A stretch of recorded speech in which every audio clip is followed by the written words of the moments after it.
I'd like to talk about the Broken Age documentary, or Double Fine Adventure documentary. I don't remember exactly what they call the documentary, but I think it's really amazing, and it's really great at giving non-developers a peek into the world of a developer. And I've been developing games professionally for almost 12 years now.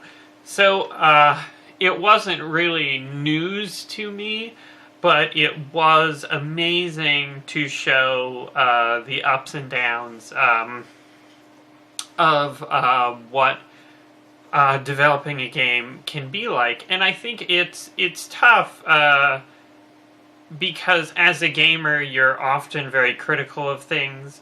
I adored Broken Age, but I had some complaints maybe with the second episodes and things that I thought maybe they could have done better.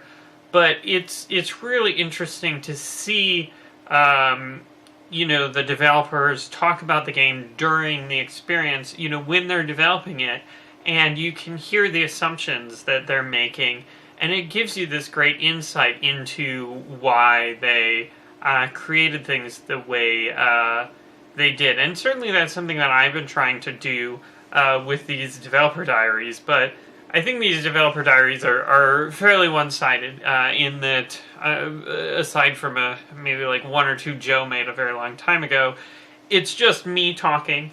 And, one of the things that I loved about the Broken Age documentary is there's different characters, and each character, well, I say characters like they don't exist, but they almost feel it's better than any reality show. Not that I watch any, but I mean, like, it's actually real, but these people are very interesting, and they each have a certain role. And so, like Tim Schafer is brilliant, visionary, and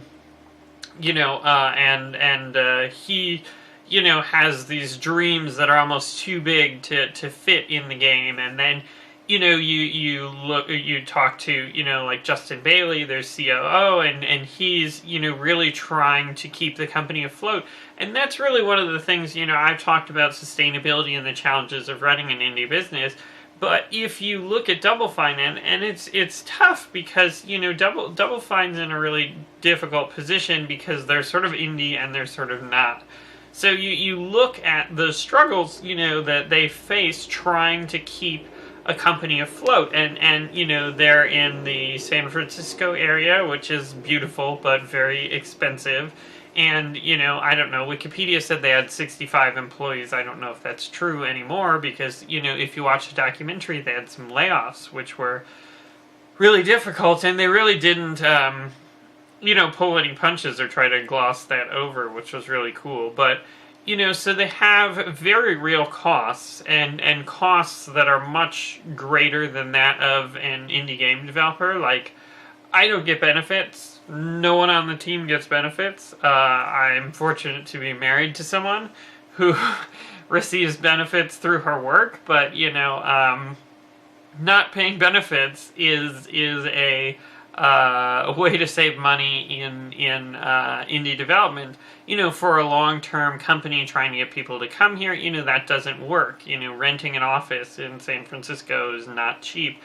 So they have the very real costs of keeping, a large, maybe not like a full AAA developer, but they have to keep that afloat, and certainly they balance that with, sort of the working on projects with publishers, and working on their own projects. And I mean, that's really tough. And when Double Fine gets maybe a little bit of negativity surrounding like space-based DF9, or Broken Age being late or over budget or whatever, it's very easy to complain about those things and say, look, they're doing everything wrong. But then if you watch the documentary, I mean, it's like every day is a battle to keep the company afloat, and they're constantly struggling between the creative and the financial. And I think that is very challenging in indie development, but also increasingly challenging in AAA development. Like, I've talked a bit about how there's, I think, Darkside Games in Florida, and they were doing Phantom Dust, and then Microsoft canceled their version of Phantom Dust, and then their company closed, and there was a lot of back and forth about that, and as far as who was in the wrong, they were, sort of planning for getting a larger budget from Microsoft than Microsoft had agreed to, and feature creep and whatnot. And these are very real things, and so the laying off 12 people from Double Fine was directly the result of a project being canceled, through a publisher, and also they talked about how they ran into other difficulties at the same time with another publisher not being able to pay them for the work they did, and it's kind of this epic journey, and what I was saying before is that there's these different personalities that emerge. There's Justin Bailey trying to keep the company afloat. There's Lee, the art director, who's trying to make things happen, trying to, get all the art necessary in the game. There's the audio people, there's the, doing the VO sessions, and, and then there's Anna, I don't know if I can pronounce her last name, but, I used to be sort of in her role at High Impact Games and whatnot, and so, I think maybe I love Tim Schafer, but she's also one of my favorite characters, because, I've been there in the trenches, trying to make the game happen, and, one in particular devastating. Of course, this is spoilers for Broken Age documentary. I don't know why you'd watch this over the actual documentary, but I guess this is much shorter, so this is like your highlights recap, but she gets sick during crunch time, which happens, and that's really tough, because you feel like such an obligation to the project, that you feel guilty for being sick, you feel miserable, and you try and just force yourself into work, and it's very tough. It's tough on your body, it's tough on your mind, and I can't speak for Anna, but, when I was in that position, it was because I loved the game and I wanted to create, something great. And, even when the game is not very great, like we crunched a bunch on The Incredibles and the end product was not great. I don't think anyone would say it was a great game, but, we... there were many people who really wanted to see it succeed and worked very, very hard on it. And it's interesting because, that's not a story, people often tell. I mean, you look at Indie Game, the movie, and, they pour all their love into their products, and it's, amazing. Faz, Meat Boy, these are like... the